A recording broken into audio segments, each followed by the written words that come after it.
And so today's topic is to raise your consciousness with SRT. Now, the way that this modality functions is quite an interesting undertaking, I would say. So, in general, to keep it very simple, to keep it very short, you're using a pendulum predominantly. I'm not quite sure if you guys did manage to get the email, but I think you did, to also have something at your disposal. It doesn't really matter whether you do have a pendulum like I do, a nice fancy shiny little one with a proper handle and a ball at the bottom, or it can really be any object, if you will. So even a keychain will do, or a necklace, or whatever. So I've come so far so that even sometimes when I do forget my pendulum at home, for whatever reasons maybe, I do use something else instead for checking of various things. So what can you do with this? I would call it not only to raise your consciousness in a sense of removing different blockages, energies, limitations, etc., but also to help you in life in terms of, sometimes we're stuck in which direction should we go, what areas, are important, what should we do, what should we not, etc. So not necessarily to check, silly things of should I go to the bathroom now or in 5 minutes, because in 5 minutes it may be too late, but to actually use it more for practical applications. For instance, whenever I planning on purchasing something, and that's worked out quite beautifully in Dubai itself. When we used to live there, we had a choice of I think it was 2 refrigerators, and turns out I do it in such a way that even though if I do not have the charts on me, so the charts look like these, as you can see, they've been used heavily over the last couple of years, and usually on some of the pages you'll find a number chart, let's say, that goes usually, not quite sure if you'll be able to see that too well through my camera, from 0 to about 100% or 100, not percent wise. And so you can also double check and verify by how much percent something may or may not be good for you as well, in a sense that you just use your pendulum once you've learned the step-by-step tools on how to do that. And then with that, you can, double check for just about anything. And the interesting thing was that it was 2 different fridges, one without doing any free advertisement here for any particular companies. One was a Bosch, the other one was a Siemens, and turns out that the Bosch was 100% for us, and the Siemens only about 95% for us. And so then the office clerk came to give us some advice and some feedback, etc. And he said that they're basically identical, but that at the end of the conveyor belt, when they manufacture them, they only put a different sticker on it, basically.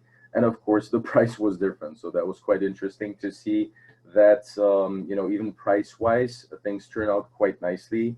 And then be it whatever, even with clients, for instance, when they ask me for the more practical things, the not so spiritual related ones, be it the purchasing of different properties, of different lands, of different undertakings, etc. One of the things that you can also check with your guidance is those practical things, to see which things are actually good for you, which are not good for you. And funny enough, the things that usually happen is when we get a very low reading. So my gauging in terms of what is truly good for you, what isn't good for you, is the following: that anything that doesn't get up to at least about 90% is not really good for you, be it a business trip or a normal trip, a destination that you may be planning on going to, purchasing of the aforementioned already, be it properties, be it phones, equipments, devices, machinery. I can't really remember what exact things I was checking for myself and for people as well, because it's been so many over the last 15 years.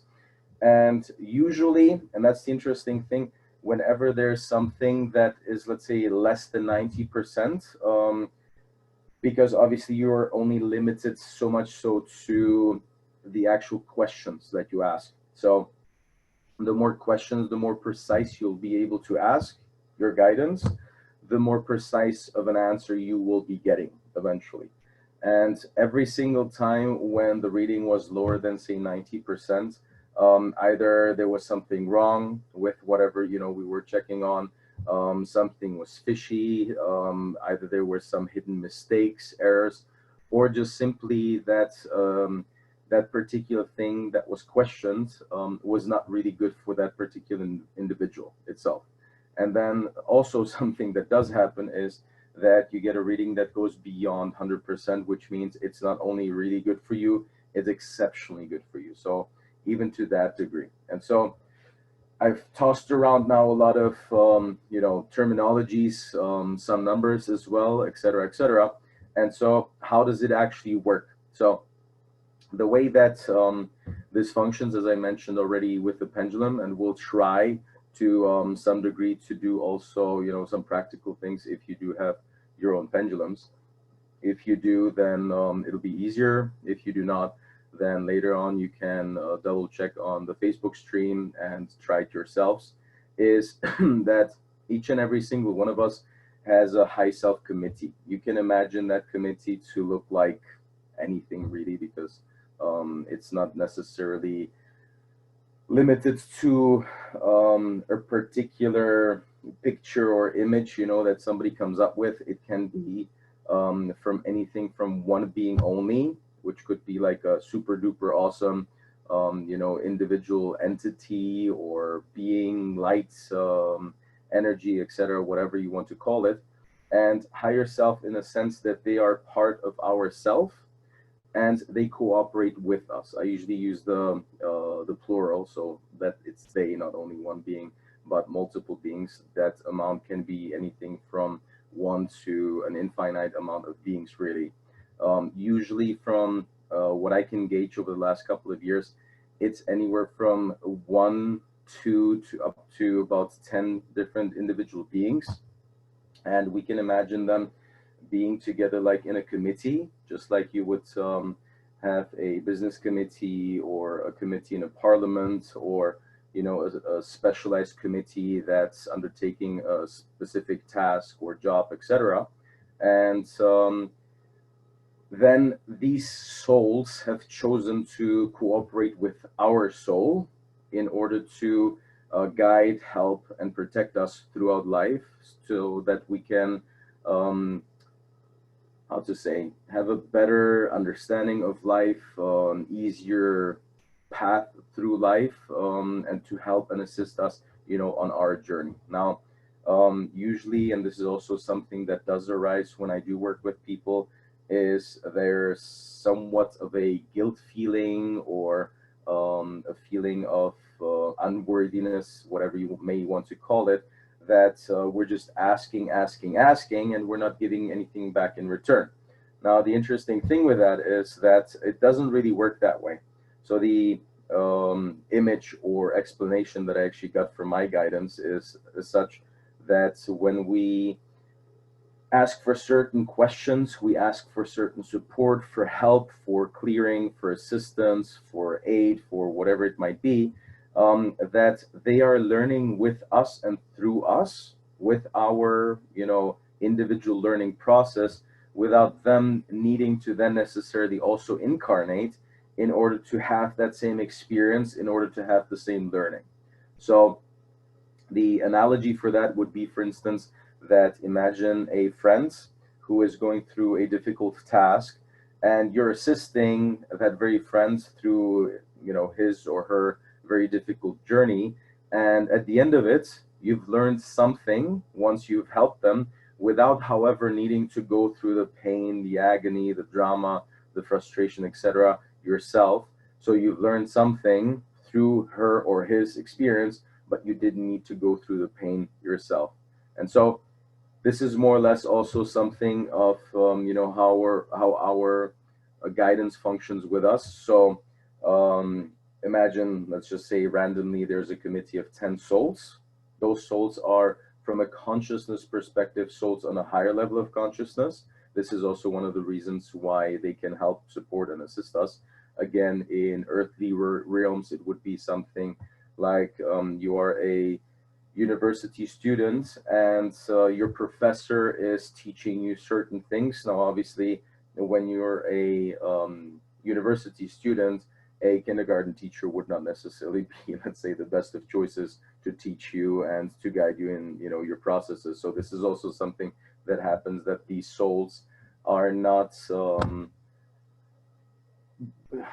blocked would not be the best choice of words, but they're not stagnantly with us throughout our life, but also just for sometimes a certain duration. And it also very much depends on how quickly you grow as an individual, you grow as a soul. And so you may have, out of those 10, all of them for your entire life when you're very much a slow learner, or when you're very much of a quick learner, you may be changing, these different souls very quickly, because they come, they learn something, they help and assist you with a certain task. Then once that mission is over and done, then they move on, and higher souls come in again to help and assist you with your next task, with your next challenge, etc., etc. So it's basically ever changing. This is at least the experience that I had over the years. And so this is also how it works, that they benefit from you asking for help, for you asking for assistance. And an image that I got also some time ago, it's like, imagine you have a armada of people that are there ready. They have their tools ready, they have their uniforms ready, and they are there ready, willing, and eager to help you. All that you need to do is just ask. So please help me with such and such. Please support me with such and such. Please, find me a way out of this predicament, of this difficulty, of this issue, etc., etc. All you need to do is ask, which is in very many societies very difficult, because we're made to believe that we need to do things ourselves, we need to go through our challenges ourselves, we need to sort it out ourselves. This is our crap, so why would we bother anybody else with that?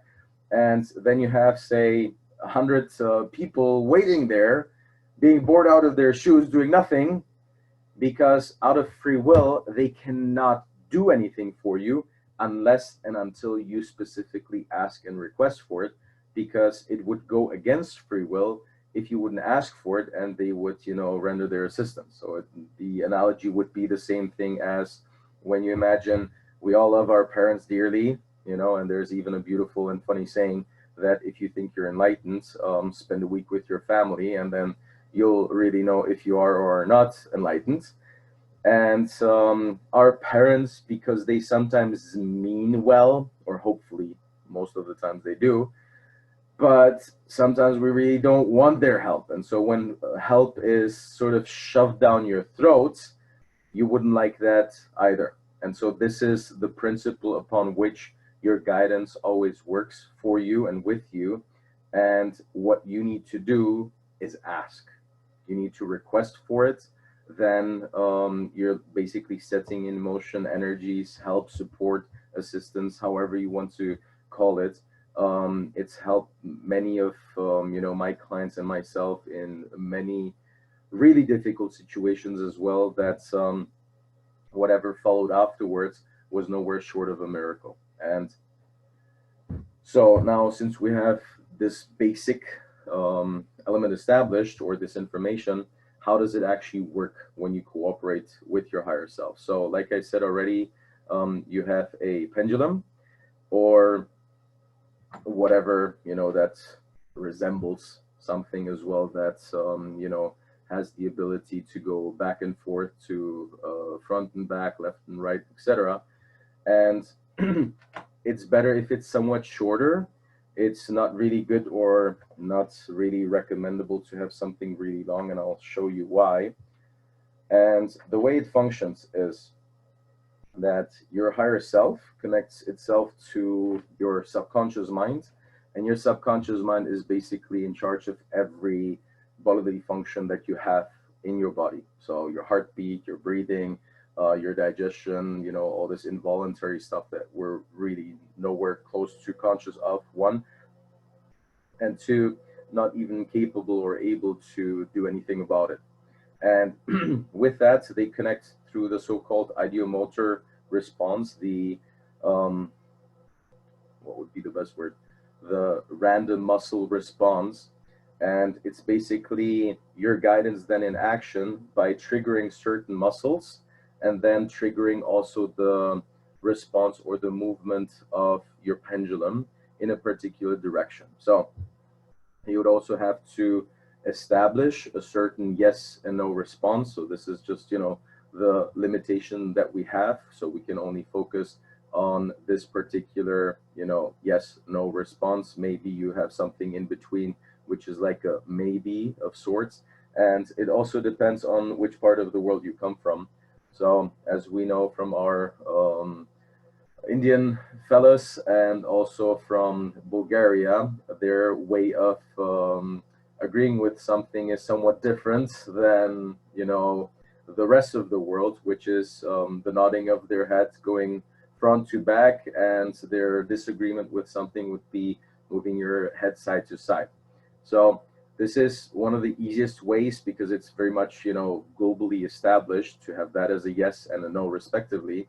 And so you would have to then request with your higher self by doing maybe a short meditation with the aforementioned information that I've already given. A meditation is good for that reason, that if you have a difficult day, if somebody or something triggered you, upset you, annoyed you, that you get all of that energy out of you.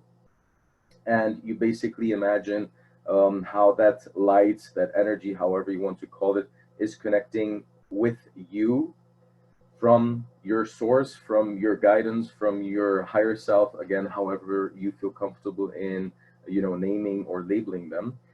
And once you've calmed your mind down, calmed yourself down, created, let's say a safe, comfortable environment as well, it's a little bit difficult to start working with your pendulum or on yourself when your kids are nagging behind the door. Mommy, daddy, I want this, I want that. So, preferably switch off your kids, switch off your husband or partner, your phone, etc., so that you're undisturbed, so that you can also, let's say, enjoy that environment that you create.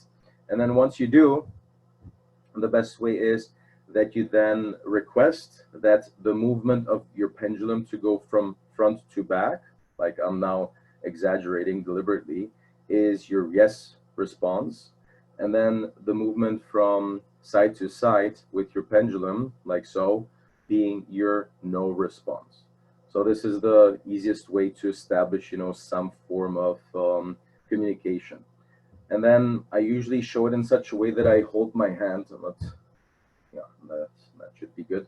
That I hold my hand in such a way that everybody can see that I'm, not in any way manipulating anything with it. Plus, I have my elbows firmly on my table here, and so then I just stop it, and I ask, please show me my yes response.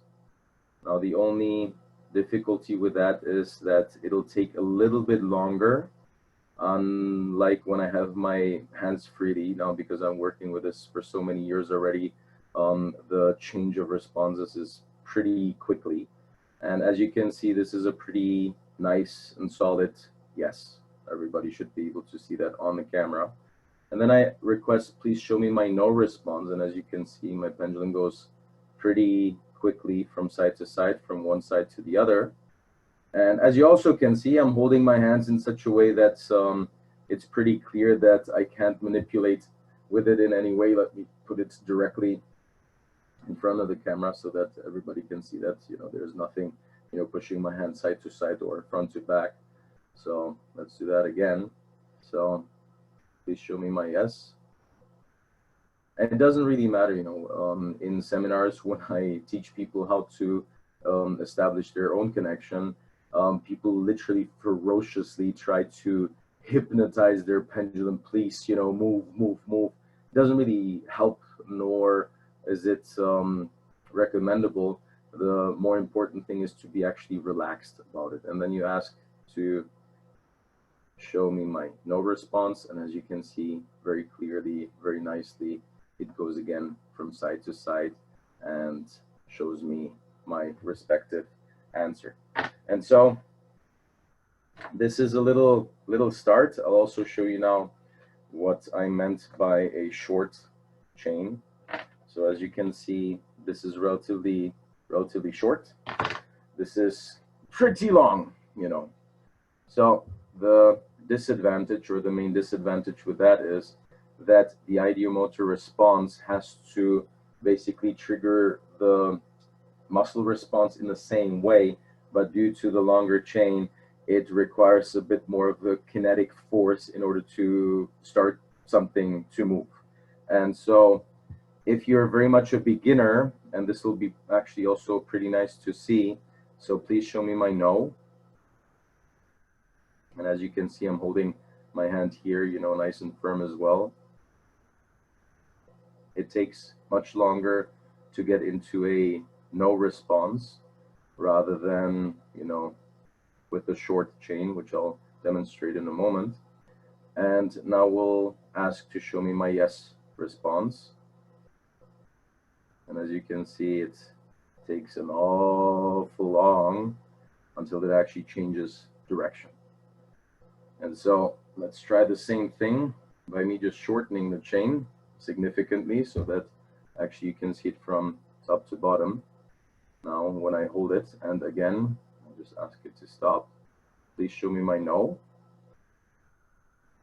And here we go. You can see that it's much quicker than with the long chain. And now I ask to show me my yes again.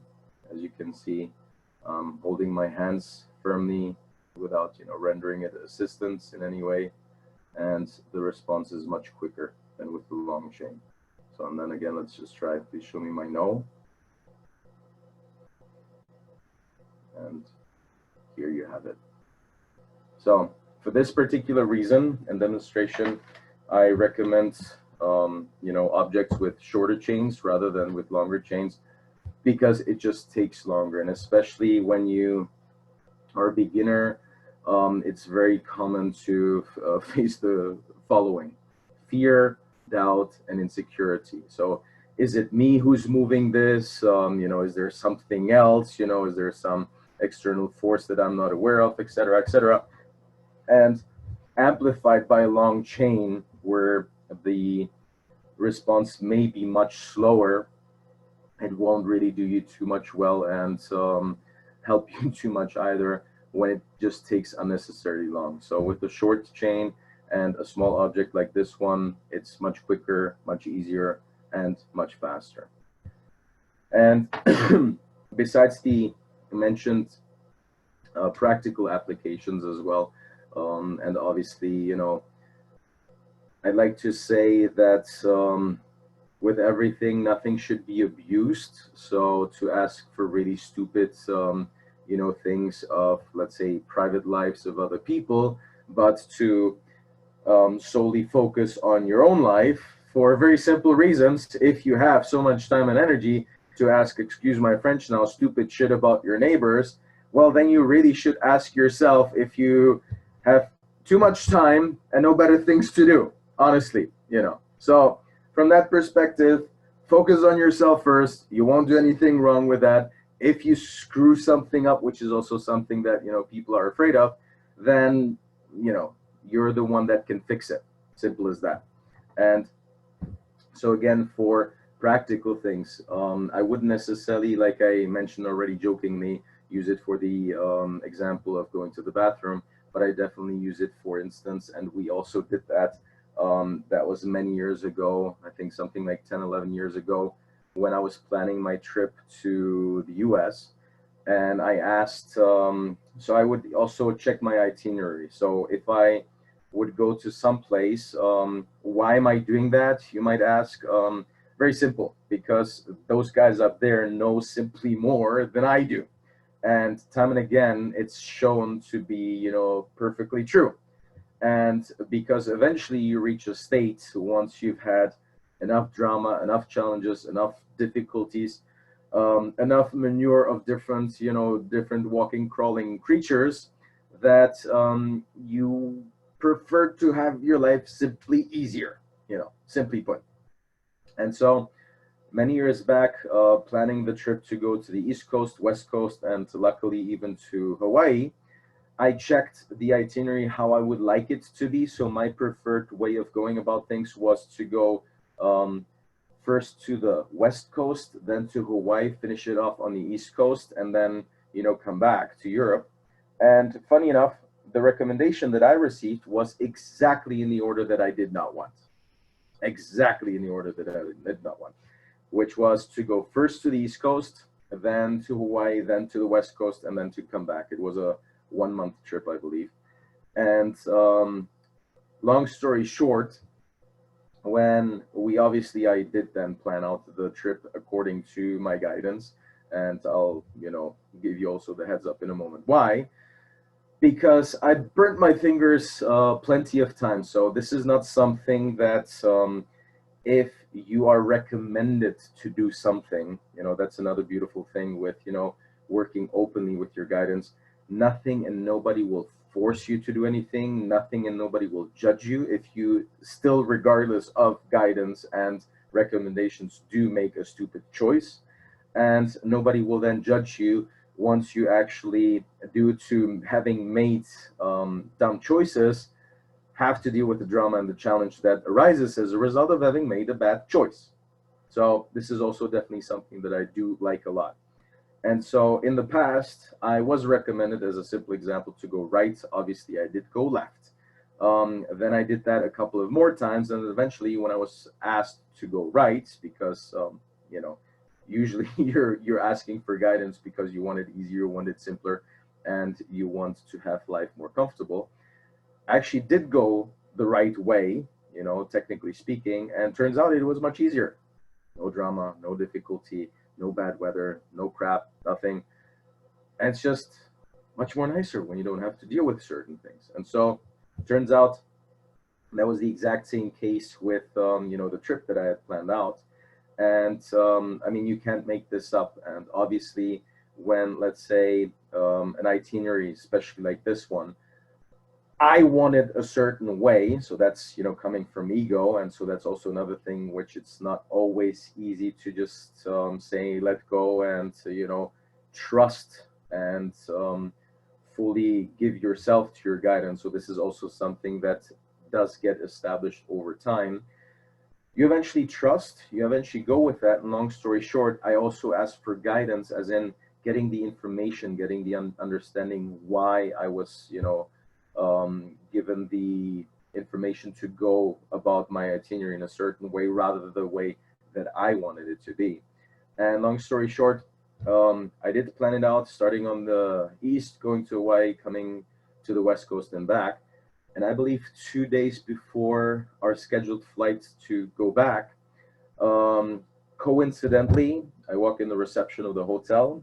Coincidentally, it has the news on, and coincidentally, it was just reporting on the East Coast, where initially I wanted to be.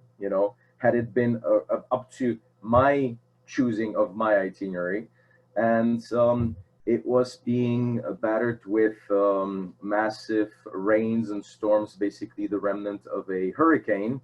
And as you can imagine, I don't think that anybody would really like to have a vacation in a place that is being pounded and hammered with, gushing rains, storming winds, etc., etc. Whereas the way that we did it, when we started, we had, out of 5 days, we had, I think, 4 days awesome weather, and only 1 day was rain. Go figure.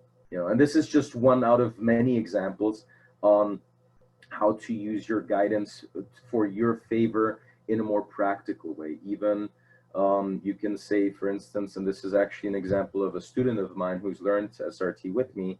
Her daughter came to her because she was studying for a test that she was having tomorrow.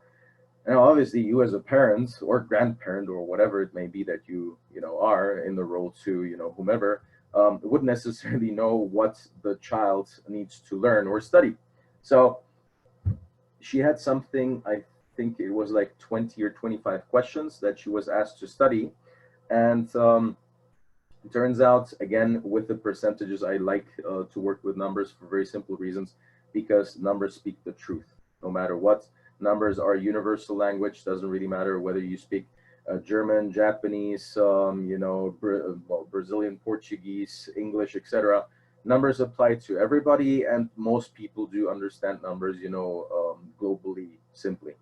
And when she checked for her, she was prepared for the test tomorrow by, I believe, something again about 85 or 90%. Don't quote me on the number, I don't remember. And then she even checked, because with the charts, with the numbers, you can also check for specific, numbers. So she was then asked to check for number 13, or question 13. Went back up, came 40, 45 minutes later, after she's studied, for some time. The mother checked again. She got 100% that she's ready for tomorrow's test.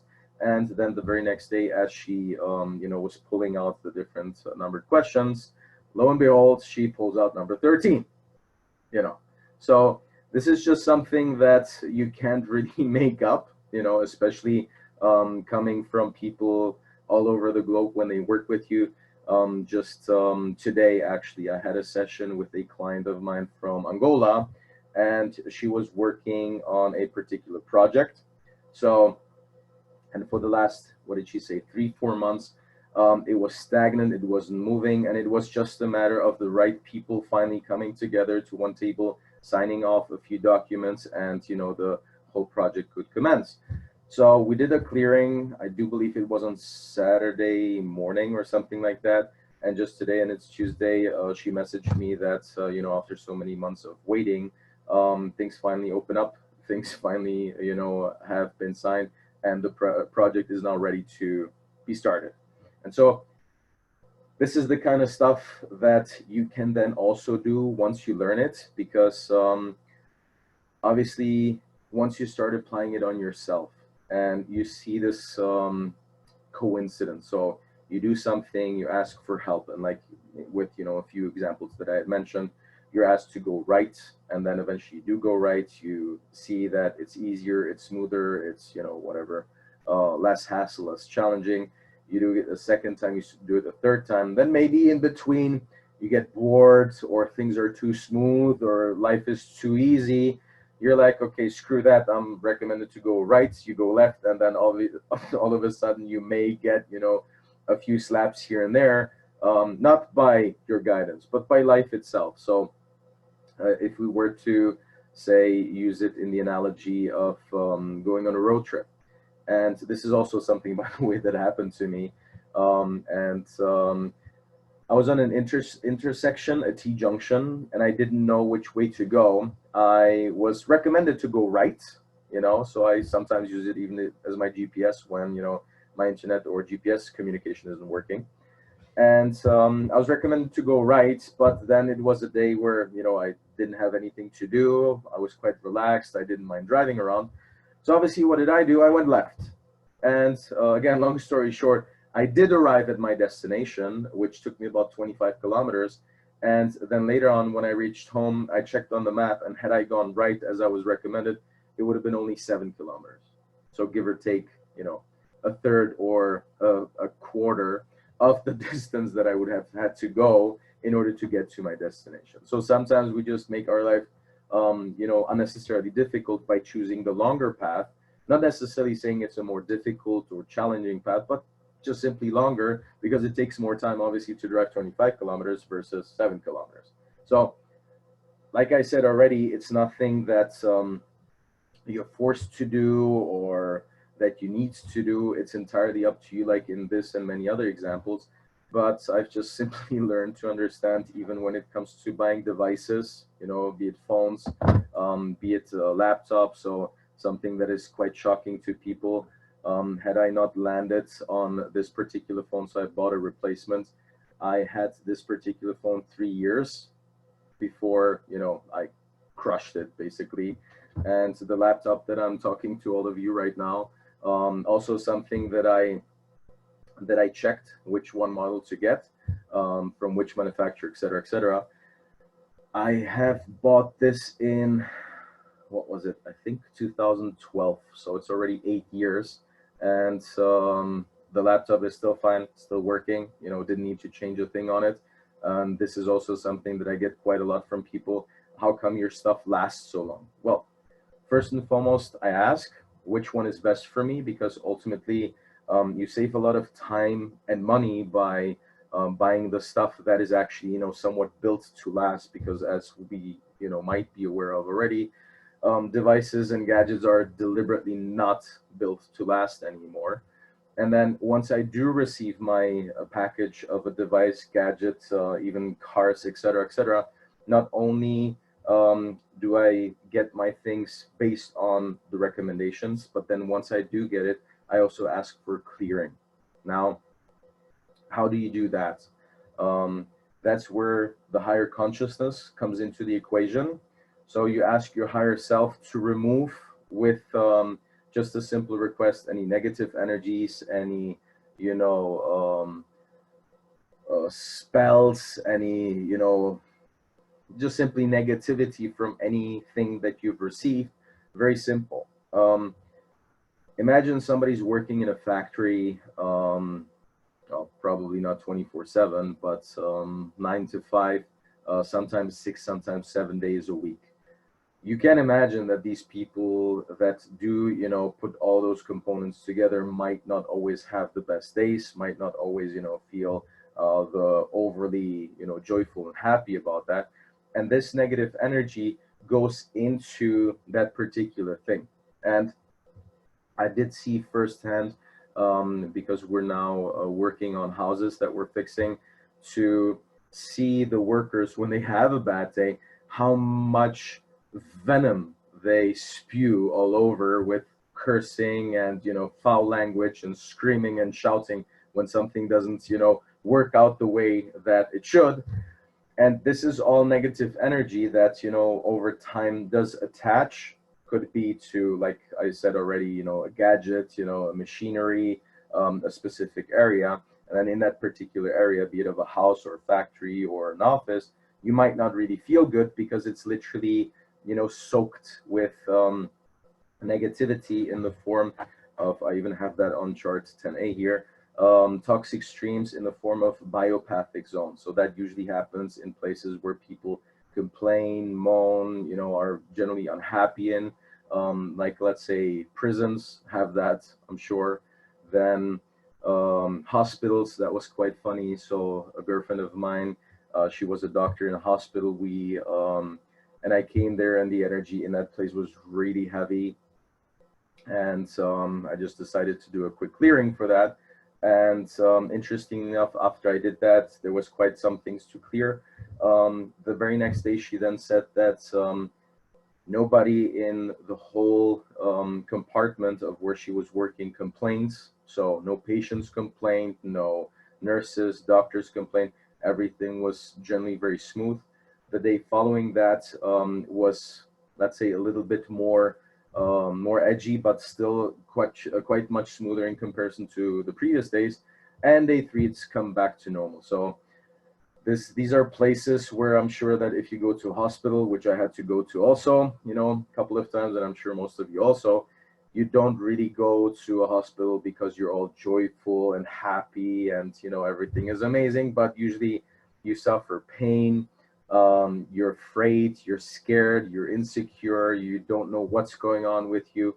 And so all of that you basically offload in that area. And so I'm mentioning a hospital because it's something that everybody can relate. And then interestingly enough, some hospitals that you may have gone to in the past were generally easy to be in, breathable, and some places were like really heavy, as if, something is choking you. And so these are also things that you can clear. Now, to get to that, how do you do all of that? This is something that obviously I teach in a seminar, where you connect with your guidance through a pendulum, and then you use a set of charts like the aforementioned already, or the previously mentioned. There is in total about 40 charts. The way that it works is, as you can see here on this center dot, You have multiple things. I don't quite think that it will zoom too well, but you can see here it's chart number 1, and I can even see my dirty fingernails, so that's great that I can see from being at the house today. And then with the pendulum, you would place your pendulum on the center dot, and then asking the question like, show me what's blocking me, etc., etc. It then guides you to a certain chart. Say in this particular case, chart 6A, you would then open up that chart. That chart looks something like this. Let's see if it'll be able to focus or zoom properly. Not too great, doesn't look like it. And then again, by placing your pendulum on the center dot, it then goes in a particular direction. And with that, you then know, for instance, that in the hospital, the energy that you were encountering. So again, I can use a number chart. In this particular case, we have a 3 here. So can I have an answer to some random hospital that does need some clearing? And so there's 3 negative energies that are very, very negative there. And there is here on the outside the energies of terror, despair, and helplessness, which I'm sure that's a lot of people can relate to. And this is just to give you information. So to help you consciously understand what isn't working, what is blocked, etc., etc. So this is the difference, let's say, between a what would I describe it to? Theta healing, Reiki, generally energy healing. So I can't say anything negative about them because I also am a Reiki master. But one thing that I did see majorly is that when I worked with Reiki on certain things, of course, they do improve, they do become better, etc. But oftentimes, after some time, they, in some form, although lesser, do tend to come back. Now, the reason is very simple. You are in a certain situation right now, life situation that is, because you've done certain things, be them good or wrong, and mostly wrong. This is why you're dealing with a challenge. Now, if you don't consciously understand why you're dealing with what you're dealing with, you also don't really have a conscious option to change your ways of thinking, behavior, attitude, approaches, etc., in order to change that. And so this is what's different with this here.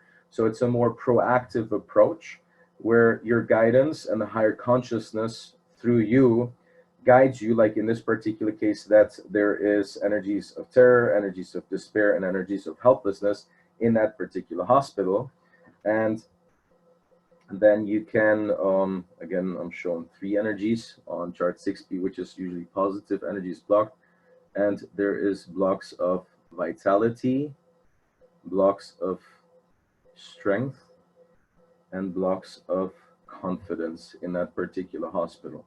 And so if I were to use it in a real life example, so let's use a random person that needs help at the moment, and that person is currently blocked by guilt and hate of self. So knowing this, that there is guilt and hate of self, those would be the 2 major negative qualities that are blocking that person. Now, when I'm finally becoming aware, or call it conscious, of that there is guilt and hate of self, then I can also choose to consciously work on that in changing that. And then when we check what these 2 negative qualities are blocking for that person, we will find happiness, cheerfulness, love of self, and self-forgiveness. So all these words in relation to the aforementioned guilt and hate of self make a lot of sense. And in addition to that, you are then also given the opportunity to not only know that you should work more on self-preservation, love of self, worthiness, etc., but you can also clear the blockages that are causing you to feel miserable, in the sense of guilt. Guilt is very rampant amongst people because our society is programming us in certain ways. obviously. And imagine if people would actually be empowered, if people would be, completely liberated from all conditioning. It would be really difficult to control people because everybody would be a sovereign, liberated, free individual, knowing of their individual rights and powers and freedoms, and would be heaven basically. But we're not quite there yet. And so one of the things that you can clear with this, and the way that it's done, is you check, like I did already, with the few words or energies rather for the hospital and for the person. And then I just ask for clearing. So I just move my pendulum, I ask for clearing, and then once it stops moving and it goes into yes, no direction, it's done, like for this particular thing. And this is also something that is really difficult for me to explain when I work with people, students in particular in class, where oftentimes the reactions that I get are like, this is it. And well, I don't know what they want me to tell them. I usually then jokingly say, well, if you want, you can, make a flip flop, you can, do a handstand, you can, run around the building just so that you have a feeling that you've actually, proactively done something for it, but you don't need to. It's actually that simple.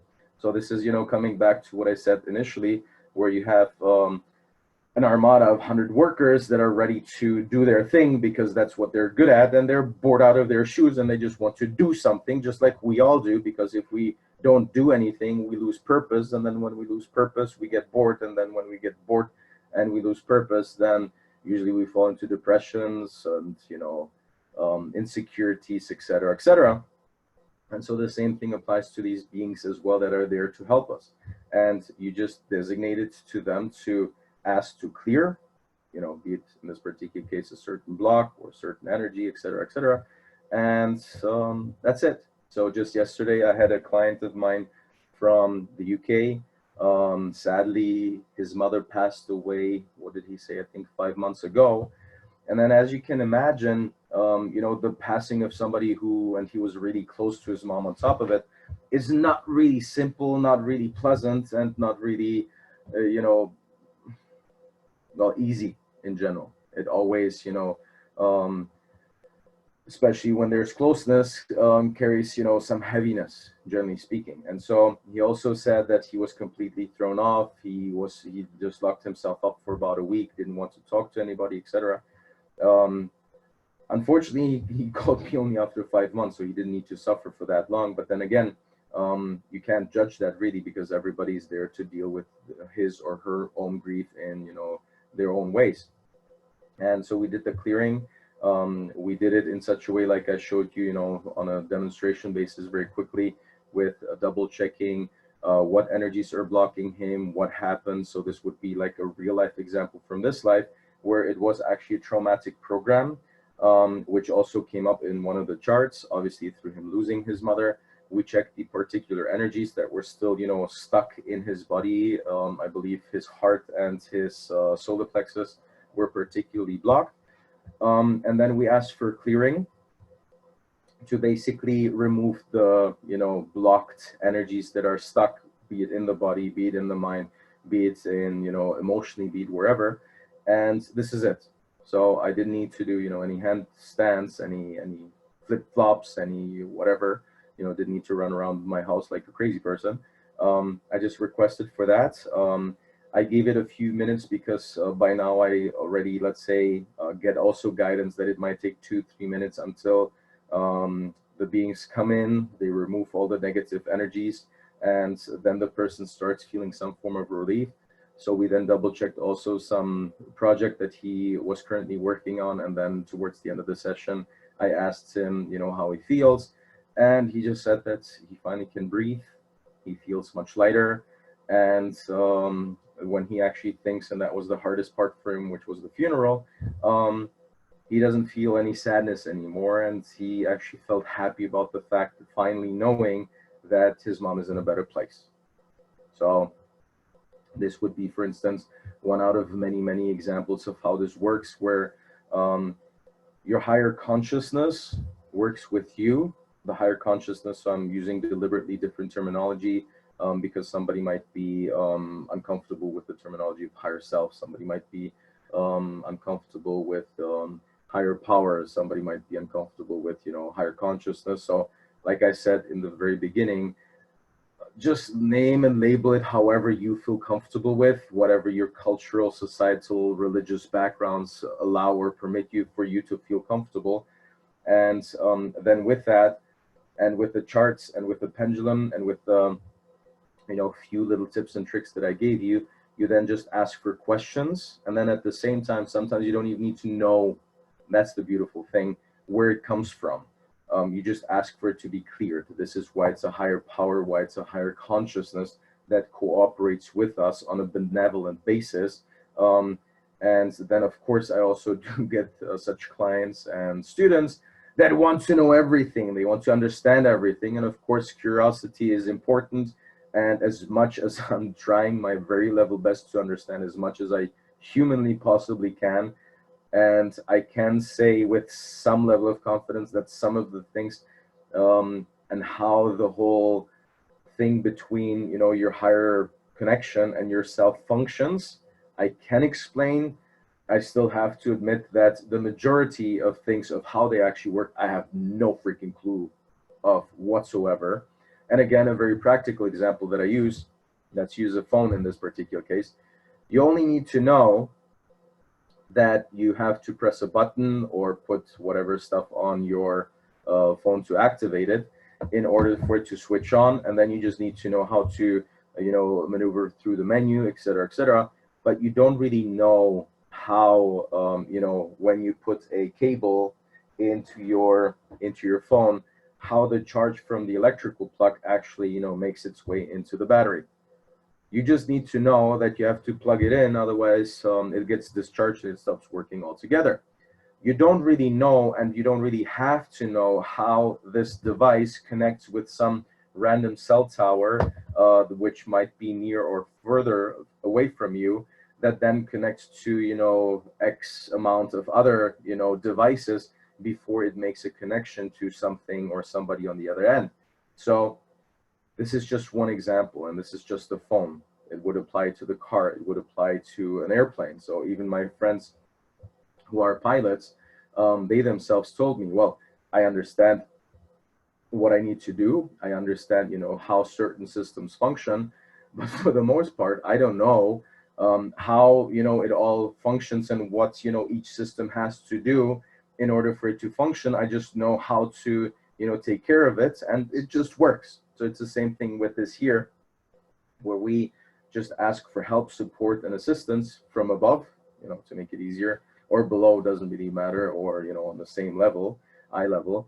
And then it just gets done just by simple and mere requests without needing to, as you have in many stories, needing to sacrifice chicken and doing stuff, etc., etc. Those examples would be actually malevolent beings that request these sacrifices from us. And you also can differentiate between the benevolent and the malevolent ones, because the benevolent ones work on a unconditional love basis, which means they just do something for you and they don't expect anything in return, and that's it.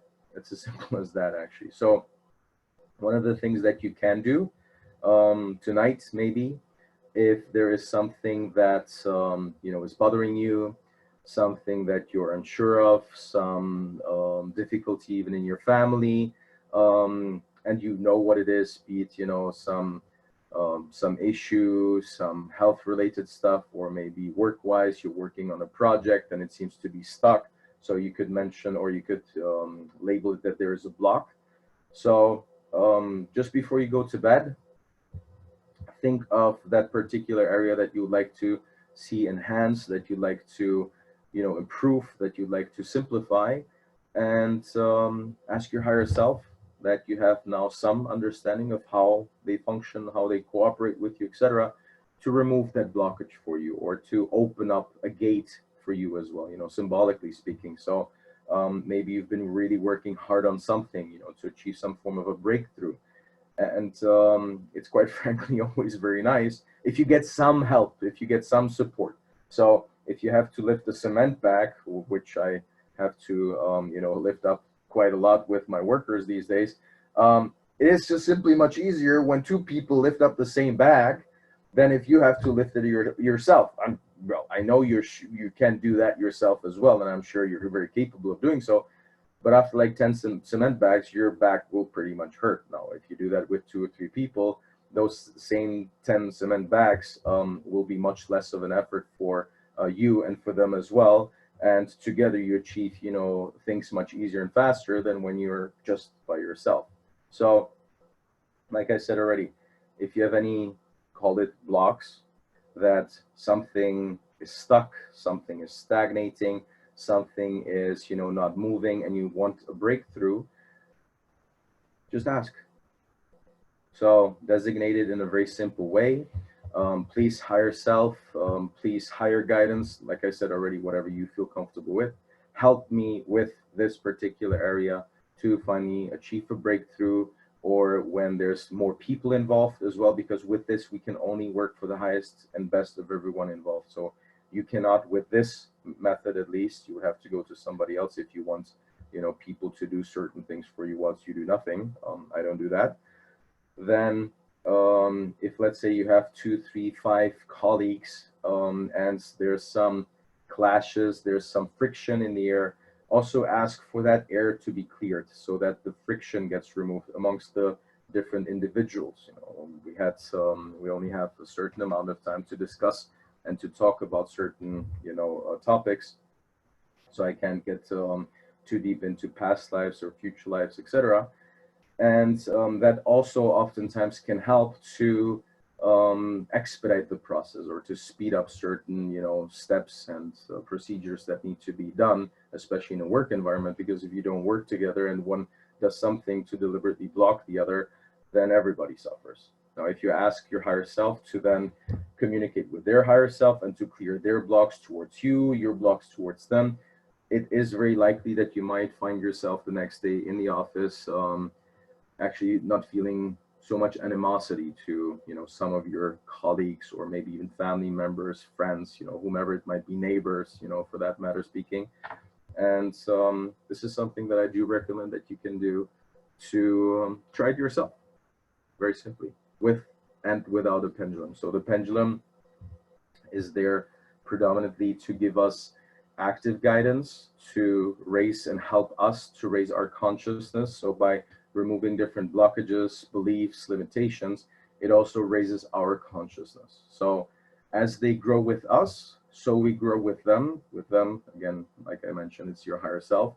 And you don't always have to have a pendulum on you. So oftentimes when, thankfully I don't get pulled over by the police too often, because I don't drive like a maniac. But if I do, I instantaneously, without taking my pendulum out and starting to fidget around, I ask for clearing of the situation. That, of course, if I did screw up and I am to get a fine, which I mean, to make mistakes is human, they say, that at least the fine is little, not some hyper ballooned, hyperinflated, fine that is very much unpleasant for everybody, except maybe for the cop, because he gets some bonus points.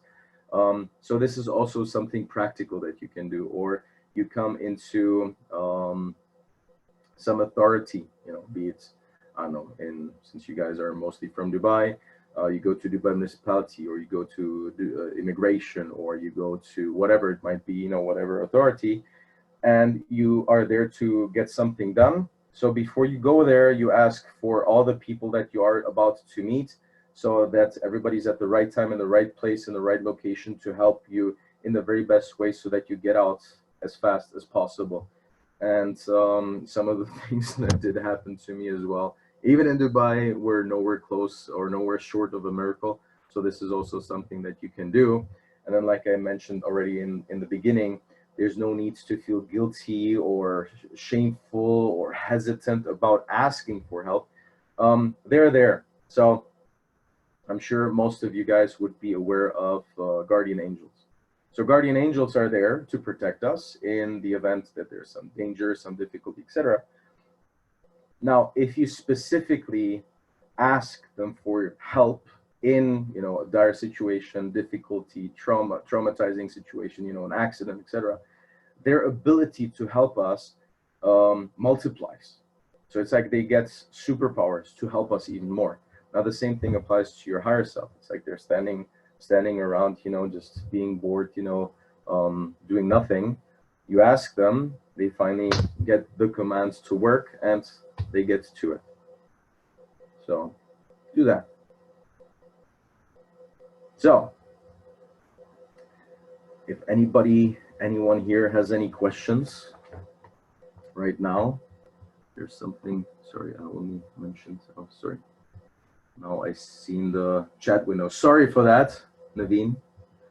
Would our desires interfere with the guidance sometimes and manifest an answer that is actually coming from us? How do we know the difference? So that's the part of ego that I mentioned already. So obviously, if I take my pendulum, I can obviously manipulate my muscle movement. So this is something that I can do. You would have to really be a kick-ass yogi to be able to manipulate your heartbeat or your breathing rhythm, etc. But it's very easy, to move my hand around left, right, and center. So this is one of the reasons why I'd mentioned already the example with the itinerary that I was planning out, and you have to assume a state of neutrality in order to get as accurate information as you possibly can get, which is if you feel that there's some desire to get a specific answer, I always explain to people, well, you may get, let's use it for something more practical. Let's say you want to go on the weekend to a particular place and you just really want to go there because you want it, like a little child that is stomping, and throwing a shit fit, if I say, bluntly. Now, obviously, you're very likely, because there's such a strong emotional charge, to have some influence over the pendulum. So to assume neutrality over it would be something more like saying, okay, I still do want to go, but then I don't want to face, let's say, really bad weather, or difficult traffic, etc. So one also needs to look at it from that perspective, that of course you can get your ways, but the question is, just like with the example of a child, because it's very, applicable, not only in this case, is children sometimes really want something, like candy. They don't want food, they want candy, mostly. Now, and I know that candy should be just as a reward. It shouldn't be the main dish or the main course. And then if you do that over time, you get your ways, but it harms you.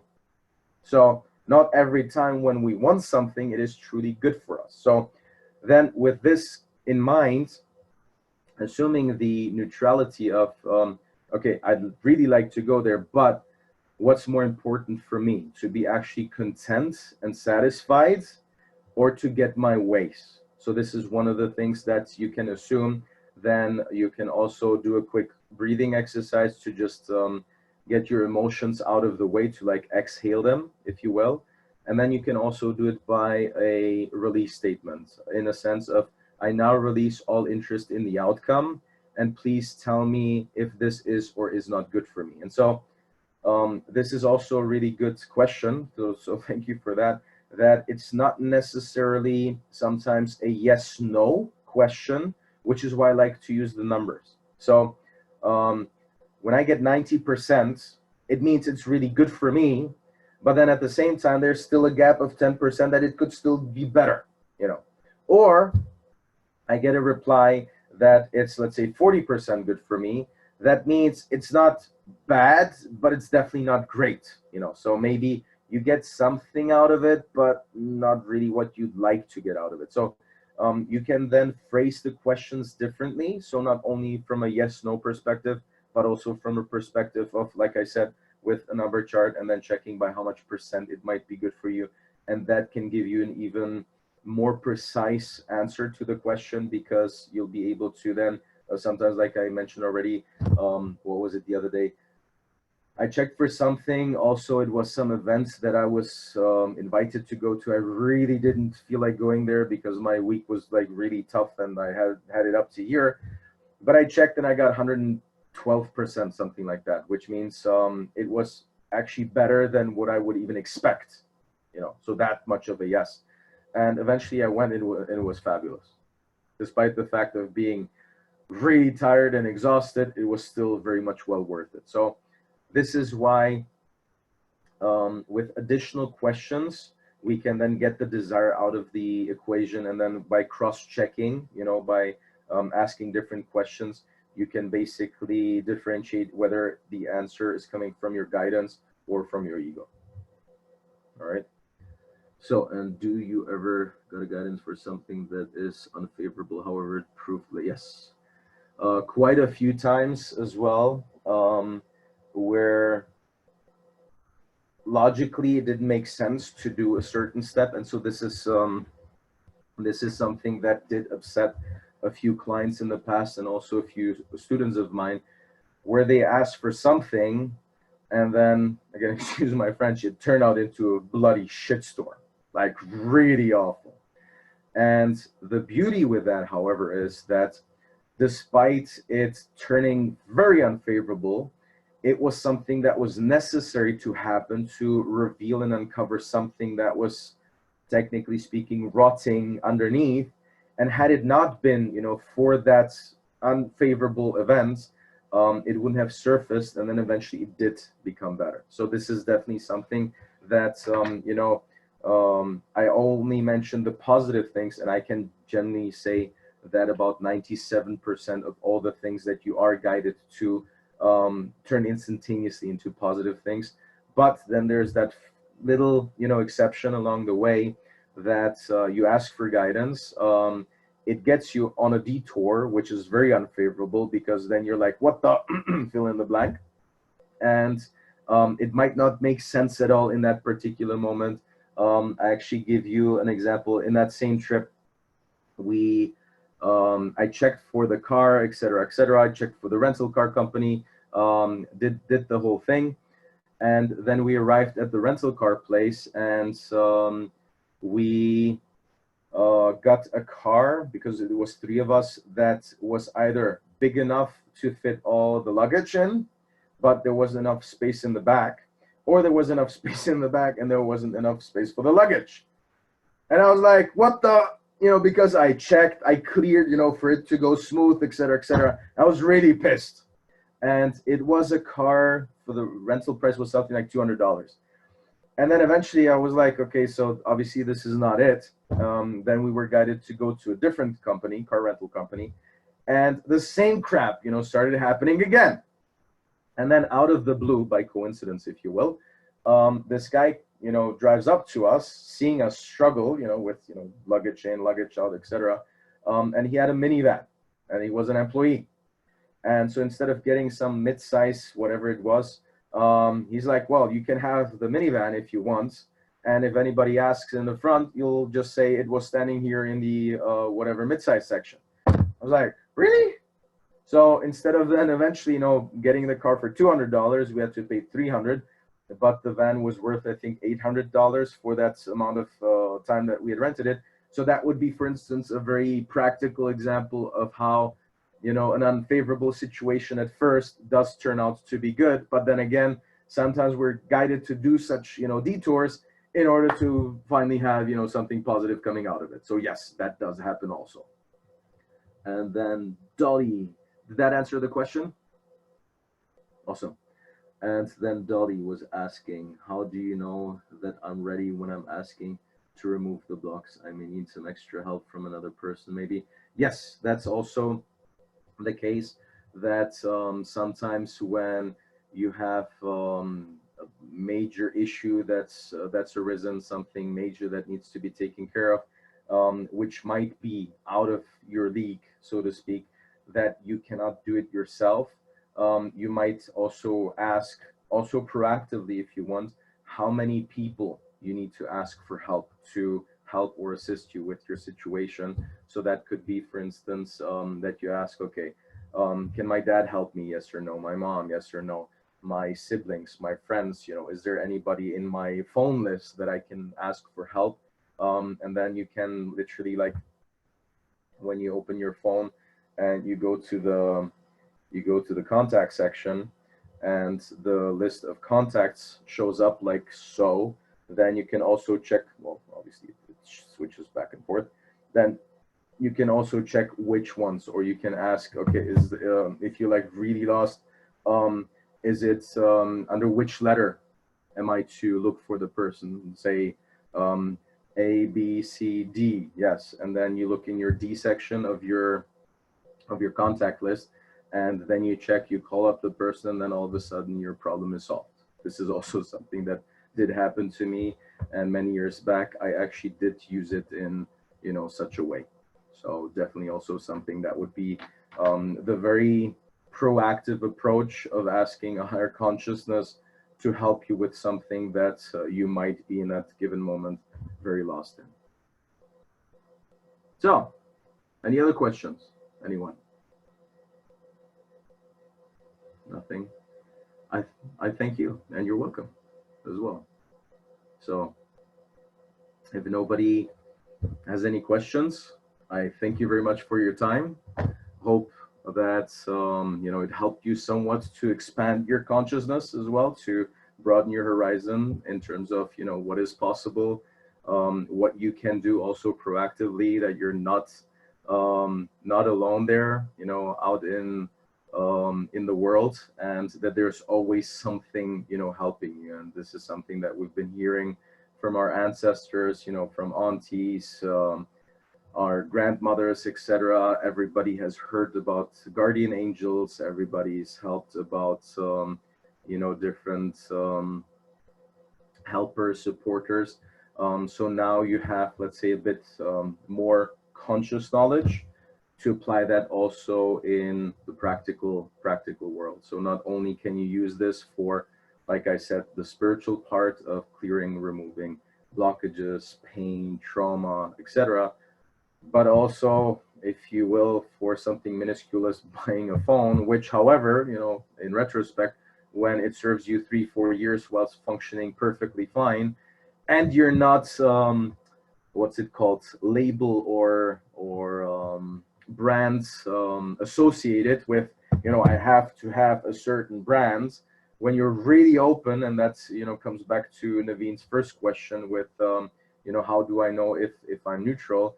That you're neutral. That, say, when we're talking about phones, you have to choose between a Samsung, an Apple, and some no-name brand, and you get a no-name brand, then definitely your ego is not involved, because surely you wouldn't necessarily choose that brand, as an example. So like I said, you can use it for the spiritual, mental, emotional growth of yourself, and then of course also for the very practical everyday tasks, challenges, hurdles, or even just it doesn't have to be anything drama related, just to make your life easier, simpler, more comfortable, which is also nice. We don't need to, let's say, deal with misery in order to seek happiness, but we can already be happy and content and just seek out more happiness. That's also definitely an option.